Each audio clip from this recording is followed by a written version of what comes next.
Hey everybody, it's Mike with the Claim Squad Public Adjusters. We got another video coming today. I want you to like this video and also subscribe to the channel. Today we're going to be talking about what happens when an insurance company fails in Florida. So you might hear the term homeowner's insurance claim. And what does that mean?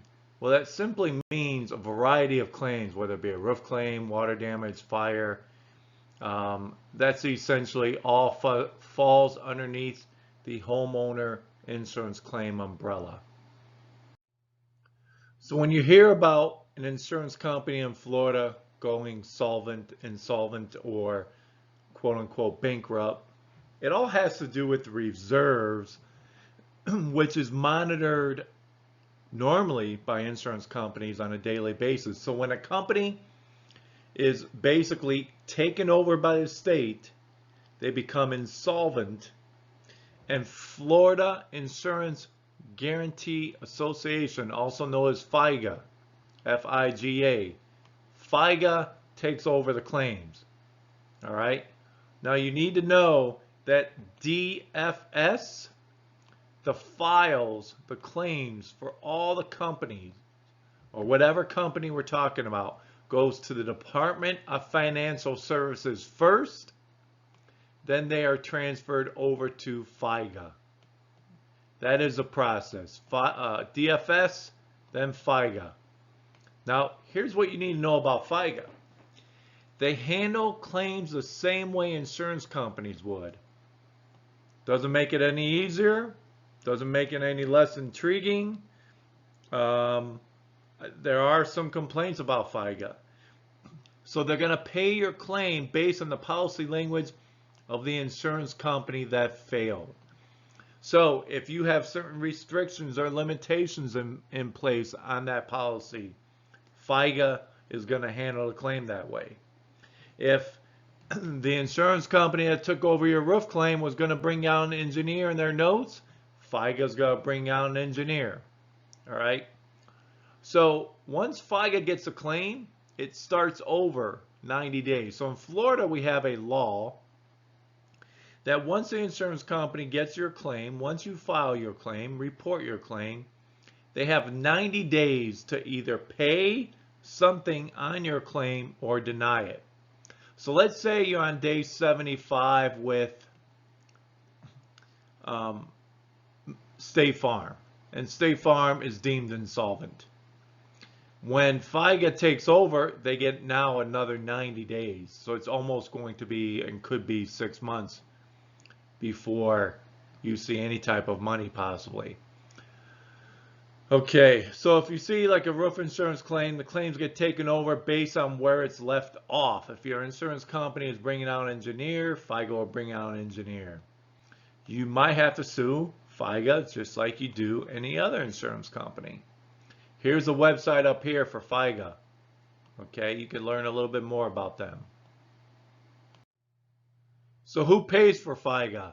Well, if you look on your policy, you will see this. Yep, we all pay for FIGA. It's included in your policy. As you can see here, there's a fee, FIGA. So as you know, all we've been hearing about is these homeowners insurance companies going under. It all has to do with all these lawsuits and litigation and fraudulent roof claims. So I looked up who's become insolvent over the past couple years. Interesting enough, we've got a lot of health insurance companies and other companies such as automobile. So here we go. Look. Right there. Right there. Right there. Right there. Right there. Okay? These are the only homeowners insurance claims right here. Or homeowner insurance companies. That one, and where's the other one? Lighthouse. No, they did mostly. Windhaven did mostly auto, This company did mostly auto.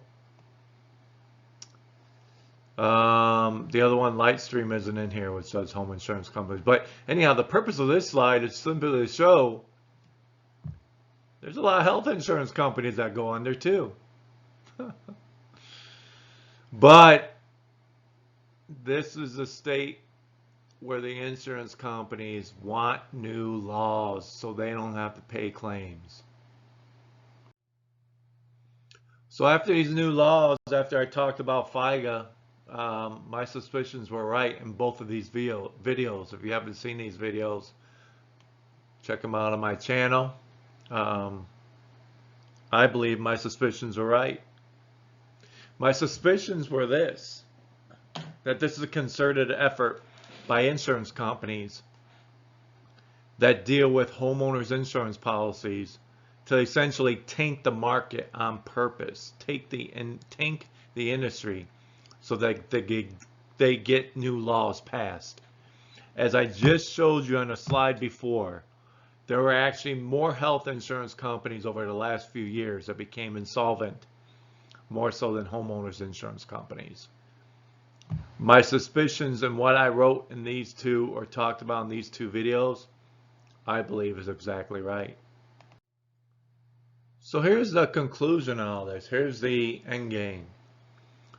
So I believe that the insurance company orchestrated these conditions in order to get new laws passed to help them financially.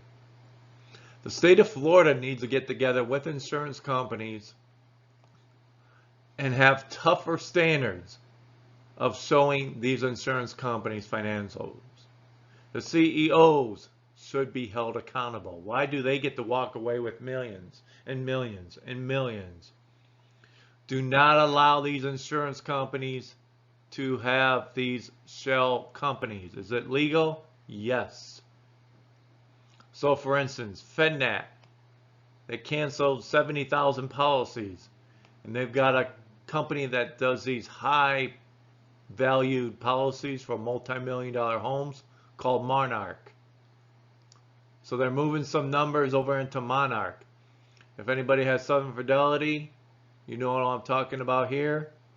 They got 4 different companies underneath the Southern Fidelity umbrella. There's Southern Fidelity Exchange, Southern Fidelity, I think it's Prime, and there's one more. These are shell companies. They get to move money around. So if Southern Fidelity was having a record-breaking revenue year, they'd move some of those profits over into Southern Fidelity Exchange. Maybe move some policies. It's all, as Bart Simpson's looking here, it's a shell game. Whatever plate they want to put some of these monies under, or take losses, or anything. Pick a company, any company. Where's the ball? Oh. Pretty short video. Please like and subscribe to the channel. I appreciate you watching this video. Again, my name's Mike Keeler. I'm a public adjuster in Florida. Work throughout the state. If you need to get a hold of me, I have a question about a claim, my cell number, email, website. Thank you.